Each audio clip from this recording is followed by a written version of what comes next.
Bonjour à tous, donc nouvelle vidéo de ce début 2020. Donc comme j'avais parlé précédemment sur l'autre vidéo, j'ai repeint mon Solex d'origine. Donc je sais pas si je vous l'avais montré, je me rappelle plus. Je vous remettrai des photos au cas où, actuellement là. Il paraît assez propre quand même sur les photos, mais il était beau de loin, mais loin d'être beau, hein. Ça a été camouflé, repeint sur la rouille, enfin bref. Pas fait comme j'aime le faire, donc je l'ai refait, tout simplement. Donc là, on peut voir que toutes les pièces sont bien repeintes. Donc noir Maserati. J'avais fait une publication sur Facebook quand elles étaient sorties de peinture. Donc n'hésitez pas à rejoindre la page Facebook, hein, je remettrai ça en lien bien sûr dans la description. Donc voilà, là je vous ai installé, je vais essayer de faire la vidéo la plus simple pour remonter, enfin entre guillemets tuto pour remonter un Solex parce que c'est pas facile. Moi je connais pas encore par cœur, donc j'ai encore la Bible, enfin ce que j'appelle la Bible. C'est remontage d'un cadre 3008. Donc moi c'est un Solex 3300, mais c'est les mêmes cadres à part 2-3 conneries qui changent. Du type garde-boue. Ça c'est un garde-boue de 3003. Vous voyez il est rond. Enfin il est rond là. Et j'en ai pas actuellement de 3008. Si là-haut. Là c'est un 3008. Hop. Voilà la différence. Hop. Il est plus discret l'autre je trouve. Donc j'ai remis un garde-boue de 3300. Car j'ai aussi le cache 3300, on voit pas bien, mais je vous remontrerai bien tout à l'heure. Donc je vous mets le lien de ça, enfin je vais essayer de vous le mettre dans la description également. Donc je vais essayer de filmer avec la GoPro ici. Je vais peut-être remontrer après des plans avec le téléphone, parce que le Solex a plein de vis à épaulement, enfin 10 à épaulement. Comme ça, vous voyez, truc à la con. Donc pour que vous visualisiez bien les vis qu'il vous faut. Donc voilà, on va commencer. Donc je vais essayer de suivre le mieux possible l'ordre du PDF. C'est un PDF pour que vous ne soyez pas perdu si vous le suivez également. Donc voilà, on va partir, hein. Ça commence par la fourche. Donc on va s'exécuter tout de suite. Ce sera une mini série entre guillemets parce que je pense que ça va être trop long de faire ça en une seule vidéo. La partie cycle. Donc je vais faire, je pense, 2 vidéos. Je verrai en fonction de ce que j'ai filmé. Et après, je ferai la partie moteur parce que j'ai pas eu le temps d'avancer sur la partie moteur. Donc voilà. Et il me reste des conneries, des jantes, plein de petits trucs comme ça, quoi.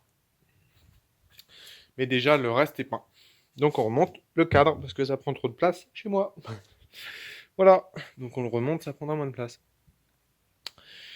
Moi, je vais graisser les vis, malgré que je les ai toutes polies, hein, pour que ça protège quand même de la rouille, hein. C'est pas parce qu'elles sont polies que ça va pas rouiller, donc vraiment pour que ça soit nif. Donc voilà, ça part. Allez, je vous balance sur cette cam.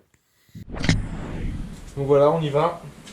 Donc si je vais suivre le mieux possible la Bible, donc il commence par la fourche, donc voilà, fourreau. Vous avez 3 parties, enfin 4 plus précisément. Moi j'ai séparé la partie là, je suis peut-être trop là, du thé de fourche, on va appeler ça le thé de fourche. Donc maintenant il faut la remettre. Donc ça va. Donc la fourche se regarde comme ça, les petites pattes là. Là vous voyez une petite découpe. Ça vient comme ceci. Pour la tôle par feu, juste après. Donc là, il faut le mettre après, mais comme ça, il était peint. Désolé, la caméra a coupé lors du montage de la fourche. Donc j'ai passé du coup la séquence parce que j'avais pas les plans. Je les ai pas retournés parce que j'avais pas envie d'abîmer la peinture et que le montage de la fourche restait assez basique. Donc si vous suivez bien la Bible entre guillemets, vous risquez pas de vous tromper. Voilà, je vous laisse pour la suite de la vidéo. Donc voilà, j'ai changé de plan parce que je me suis rendu compte qu'on voyait pas grand chose. Donc voilà, là je suis toujours au frein. Donc je répète, là c'est du 12. Parce que j'ai dit de la merde tout à l'heure. J'ai dit que c'était du 11. Voilà, il y a des petits ressorts que j'avais pas dit aussi. Qui viennent ici. Là on voit. Donc là, comme ceci. Il faut les mettre. Tac. Ça m'éblouit tellement ça brille. Comme ça, voilà. Et après, là, tout sera bien mis. Donc ensuite, il y a ça à mettre, cette pièce-ci. Donc, vous calez les deux petites encoches là. Les deux côtés de l'entretoise qui se balade là. Et pareil là, vous voyez. Donc, roulette opposée à celle-ci. Donc, à la barre anti-feu là. Truc coupe-feu.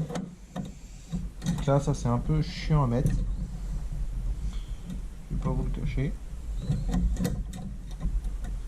C'est le plus relou, mais il faut des doigts de fée. C'est pas trop mon cas. Tac. On se remettre au milieu. Entrer à l'intérieur. Mettre ça dedans. Allez, cognon. Voilà. Donc là, c'est installé. Donc je vais pas appuyer comme ça, parce que ça va tout foutre en souris. Mais voilà. Ensuite, ça, on remettra ça après. Donc ça vient comme ça. Et la plaquette, entre guillemets, le patin de frein vient par le trou là. Donc ça, on verra plus tard. Donc on peut mettre de côté. Il y a ça en dessus qui vient, mais pareil, on mettra de côté. On fera ça tout à l'heure. Tac. Donc voilà. Là, on est à la partie là. Donc, pour moi, qui est la plus chiante, enfin, je trouve. Donc, elle est sur 2 pages. Voilà. Donc là, on installe tout, mais on ne bloque rien. Juste, on met. Donc, vous aurez besoin de ces choses-là. C'est ça qui est chiant à mettre et à enlever d'ailleurs. Mais c'est dur à installer. Il y a un grand axe qui passe avec une rondelle et un écrou. Ainsi que 2 écrous comme ça. De boulons, pardon. Comme ceci, je vais mieux vous montrer en détail.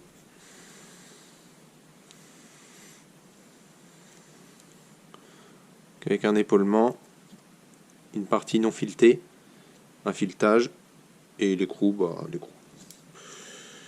Voilà. Donc, je décale ce que j'ai pas besoin tout de suite. Ça, j'en ai pas besoin tout de suite. Donc là, on a besoin du porte-bagages et de ça. On va prendre cette partie-là. Donc là, moi, je vous conseille de mettre de la graisse à l'intérieur. Avec un tournevis. Vous faites comme vous voulez. Mais... le principal, c'est de mettre de la graisse. Pour lésiner, hein, les gars. Parce que là, c'est la misère à mettre. Après, vous mettez cette partie ici. Et celle-ci là-dedans. Après, vous alignez, je sais pas si on va bien voir, là ça va être mieux peut-être, les trous là,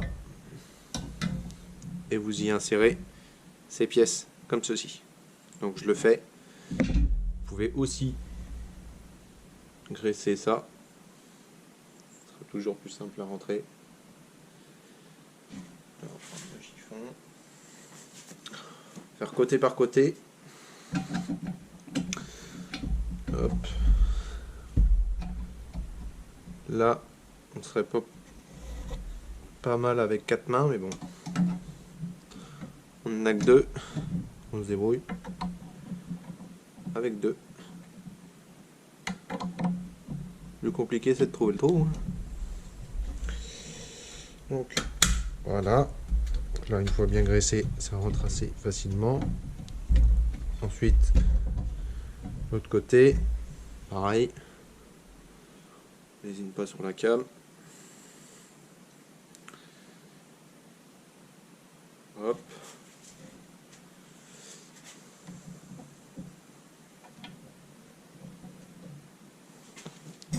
On essuiera le surplus après sur le noir. Pas de problème. Pas de problème. Au moins la peinture ne rouillera pas. C'est ce qu'il faut se dire. Voilà. Et là, vous compressez les deux. Voilà. Ça doit quand même bouger. Hein. Ne serrez pas ça comme des andouilles. Juste ce qu'il faut. Petit coup de propre. On enlève l'excédent de graisse. Pardon. Petit tremblement de terre au passage. Voilà. À l'intérieur également. Et là, ça vous fait quelque chose comme ceci. Voilà. Ensuite, vous prenez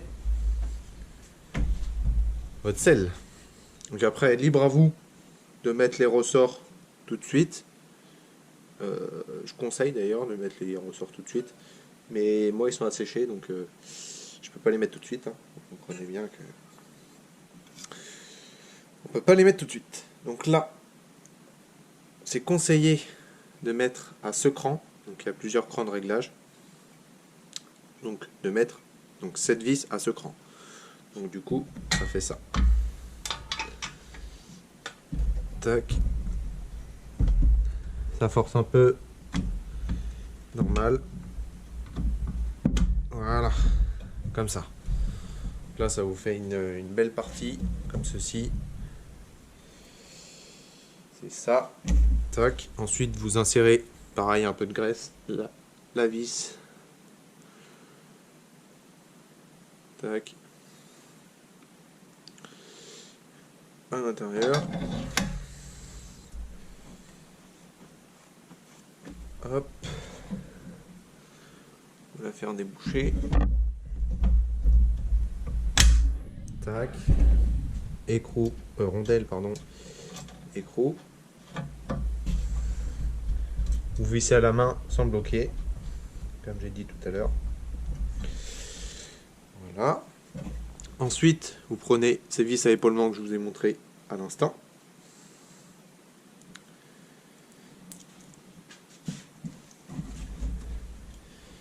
Et vous prenez, c'est parti. Donc je remets ça à l'endroit pour vous. Oui, c'est pas la bonne. Donc voilà. J'ai fait de la merde. On redéfait, c'est pas grave. Faut pas mettre la vis maintenant. Alors, je vous avais dit que j'étais pas un expert. Hop. Et comme je vous explique en même temps, je suis pas trop concentré sur ce que je fais, je vous avoue. C'est pas grave, elle est pré-graissée. Donc faut mettre ça avant. Donc du coup, de quel côté on met la vis? C'est pareil, on s'en fout. Hop, on va mettre de ce côté. On est là. Voilà. Tac, comme ça.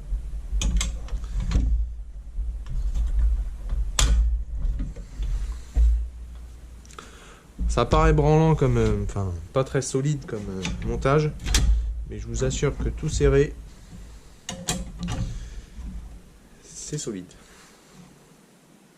Je suis même le premier impressionné par ce système. C'est de la tôle pliée en fait, les efforts ils sont bien répartis. Donc voilà, pareil à la main. Hein. Ensuite, les vis là, un peu de graisse, ça mange pas de pain. Au trou là, tac, à l'intérieur, rondelle écrou, donc à l'intérieur, tout abîmé, là, rondelle, écrou, mettez à la main pareil. tout à la main de toute façon.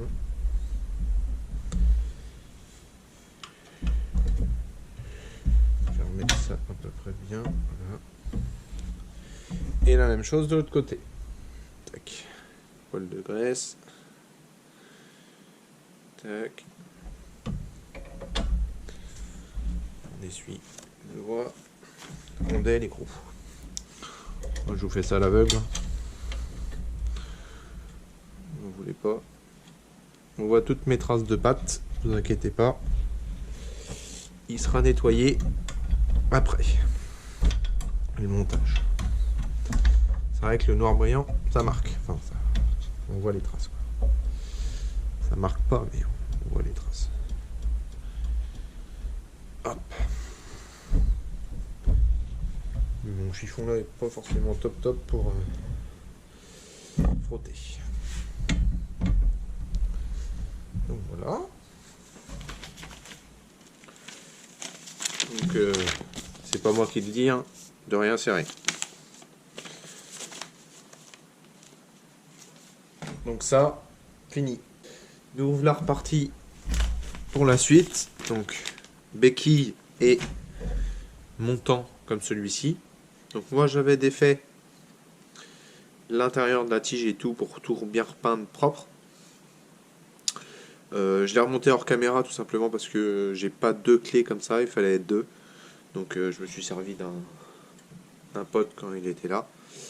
Donc voilà. J'ai bien graissé l'intérieur. Et l'écrou qui s'est desserré, je l'ai loctité avant de resserrer. Parce que des fois avec le... Enfin je sais que sur mon Solex de course, ça s'est déjà desserré parce que je l'avais pas loctité. Donc bien loctiter l'écrou, donc c'est lui moi qui s'est défait.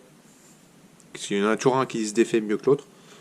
Donc voilà, vous le loctitez et le reste vous graissez l'intérieur de l'axe. Voilà. Ah, pas là, hein. L'extérieur, enfin l'intérieur de l'extérieur, quoi, t'as compris. Bon bref. Autrement, ressort. Et les vis comme ceci. Donc voilà. Là, épaulement.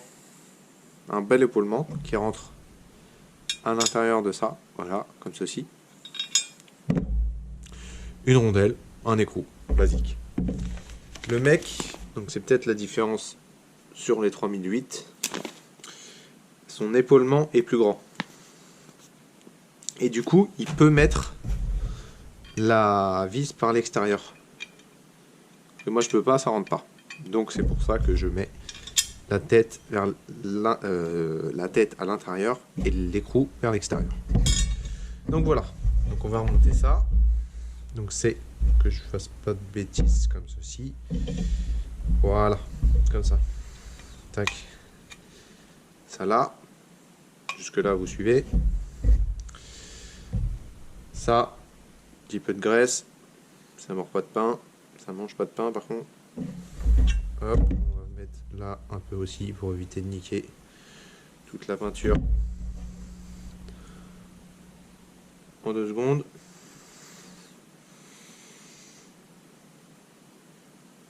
Voilà. Et de l'autre côté. Si ça dépasse un peu, c'est pas très grave. Il en faut plus que pas assez. Avant de s'essuyer, on va faire notre vis. Tac, voilà. Donc ça, vous pouvez serrer par contre, parce que vous retoucherez pas. Donc, on met ça dedans. Et déjà, ça va mieux vite. Ça va plus vite dedans. Tac, pour celui qui est sale. Hop, on essuie. Donc, par l'intérieur, comme ceci. Écrou, rondelle, je vais y arriver, hein. Je veux absolument que ça soit un écrou. Hop. Rondelle, écrou. Hop. Là, juste à la main pour le moment. Vous mettez l'autre.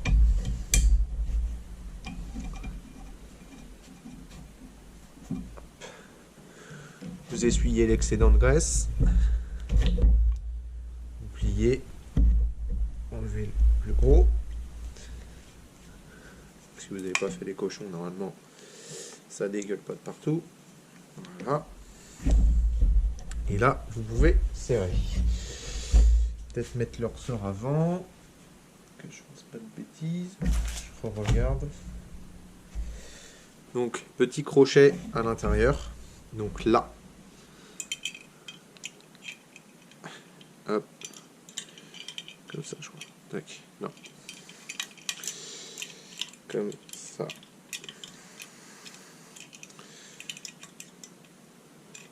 Donc. Là. Et là. On tire les biceps. Un tir ressort. Et là, tu huches dessus, mon pote. Parce que celui-là, il bande dur. Enculé. Voilà. Et là, c'est fonctionnel. C'est tout beau. Vous pouvez serrer maintenant. Et de la tension dessus. Vous pouvez souquer, mon Dieu. Souque.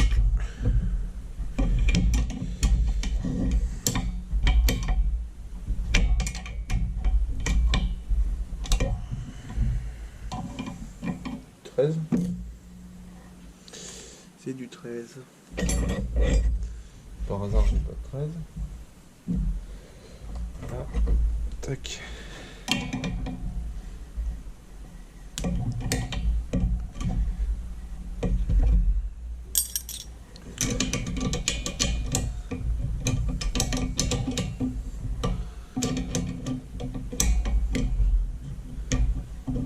Celui-là, c'est du 14.